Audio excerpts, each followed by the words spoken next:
Germany, 1923. People carried money in bags and suitcases. In many places, workers were being paid every day, not because they were becoming rich, because their money was losing value so quickly that waiting could make their wages worth less. Prices changed constantly. People hurried to exchange their marks for something useful before those marks lost still more purchasing power. The numbers became almost impossible to comprehend. Millions, billions, trillions. By November, $1 was worth approximately 4.2 trillion paper marks. Germany was one of Europe's major industrial countries. Its factories still existed. Its workers still worked. Its businesses still produced goods. There was more money circulating than ever. Yet the money itself was becoming almost useless. Savings accumulated over years could disappear in purchasing power terms. A person could possess millions or billions of marks and still be getting poorer. The question is, how could the money of an entire country become almost worthless?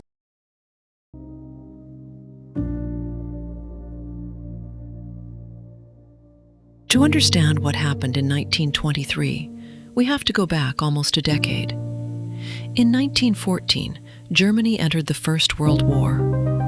War required extraordinary amounts of money. Germany financed much of that burden through borrowing. The government sold war bonds to the public and increasingly obtained financing through the Reichsbank. At the same time, Reichsbank notes were no longer redeemable for gold as they had been before the war.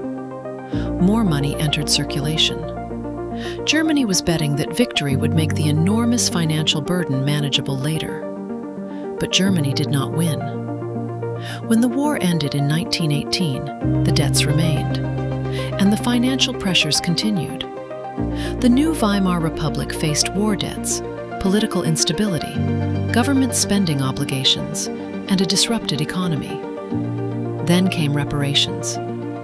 Germany was required to make substantial payments resulting from the war. The government continued relying heavily on borrowing and Reichsbank financing. Prices rose. The mark weakened. Year after year, the currency bought less.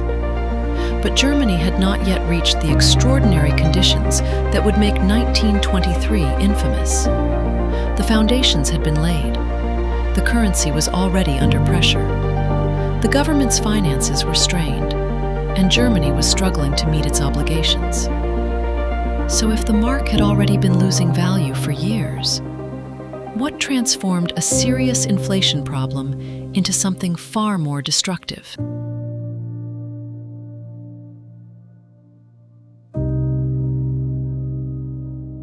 In 1923, the crisis entered a new phase. Germany had fallen behind on reparations obligations. French and Belgian forces occupied the Ruhr, one of Germany's most important industrial regions. Coal, steel, factories, production.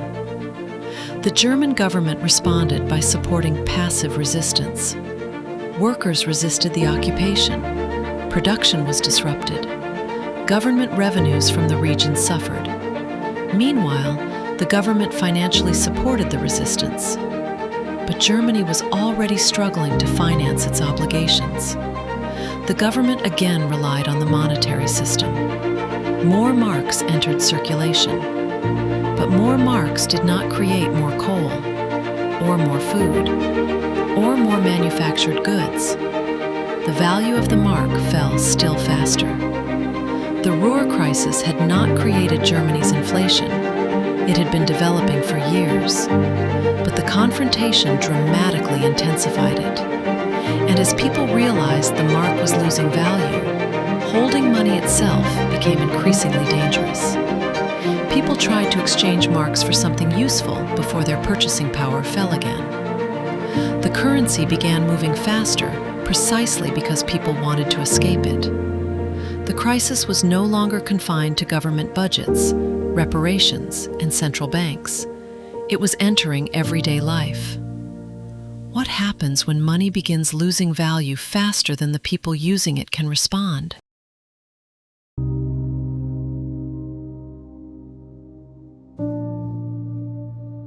For ordinary Germans, hyperinflation changed the meaning of payday.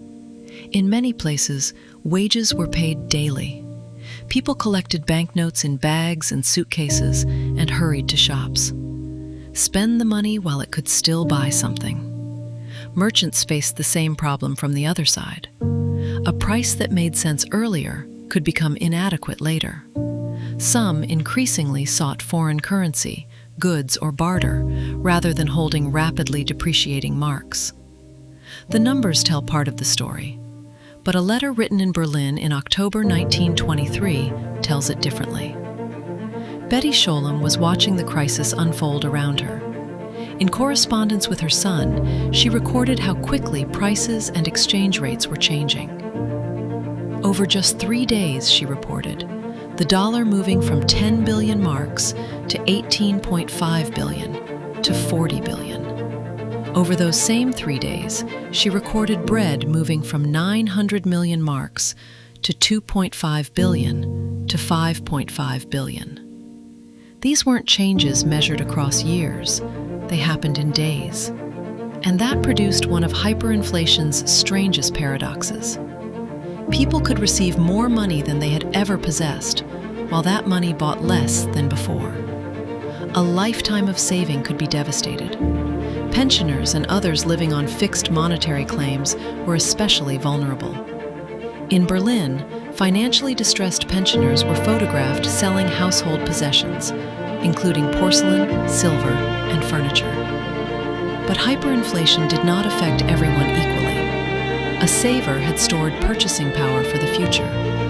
A borrower owed a fixed number of marks.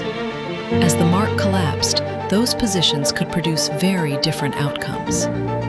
The real value of savings and fixed claims could disappear, but the real burden of old nominal debts could shrink with them. Inflation wasn't simply changing prices, it was redistributing economic claims.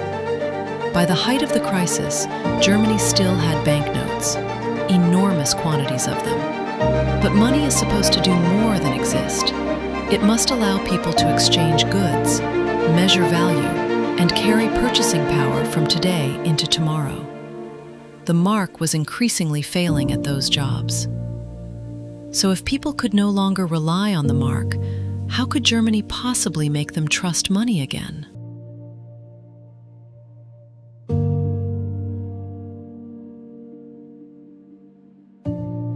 By November 1923, the numbers had reached their extreme.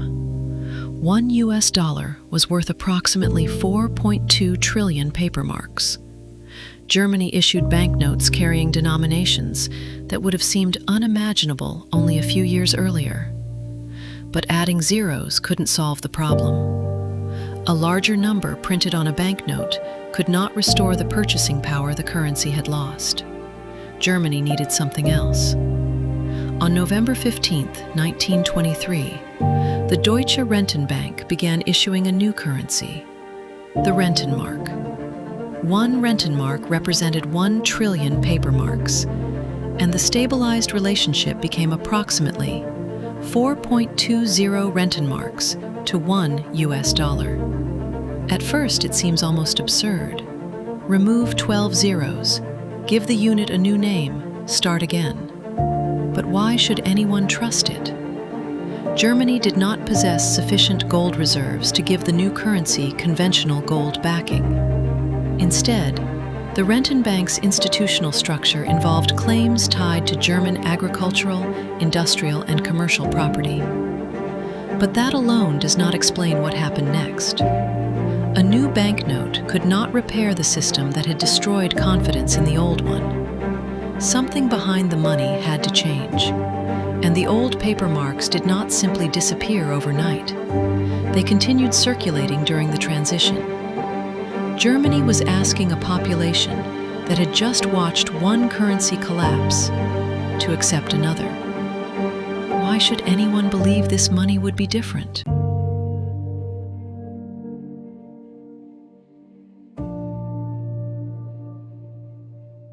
The answer wasn't simply printed on the Rentenmark. It was in what changed behind it. The amount of Rentenmark that could be issued was limited. The monetary financing that had allowed government deficits to feed the expansion of money was curtailed. At the same time, Germany imposed severe adjustments on its public finances. Government spending was reduced. Fiscal policy tightened. The mechanism that had allowed deficits and monetary expansion to reinforce one another was being constrained. That changed the monetary system and expectations about what would happen next. If money could no longer be created without effective restraint, holding it no longer carried the same expectation of immediate collapse. The stabilization was remarkably rapid. By November 20th, the exchange relationship had stabilized at approximately 4.20 Rentenmarks to $1 US. The Rentenmark itself was transitional. Germany would introduce the Reichsmark in 1924, and the old paper currency did not disappear instantly.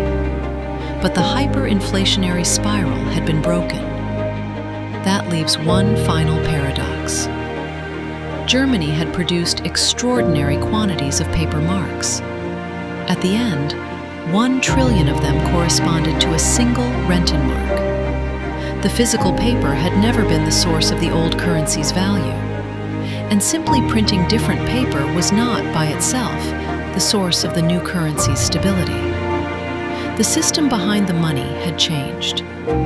Germany's hyperinflation had demonstrated what could happen when confidence in that system collapsed. Its stabilization showed that restoring confidence required changing the conditions that supported the currency. Which brings us back to where this case began. One currency existed in almost unimaginable quantities and became almost worthless. Another appeared, and stability began to return. If one piece of paper can become almost worthless while another can restore confidence, what actually gives money its value?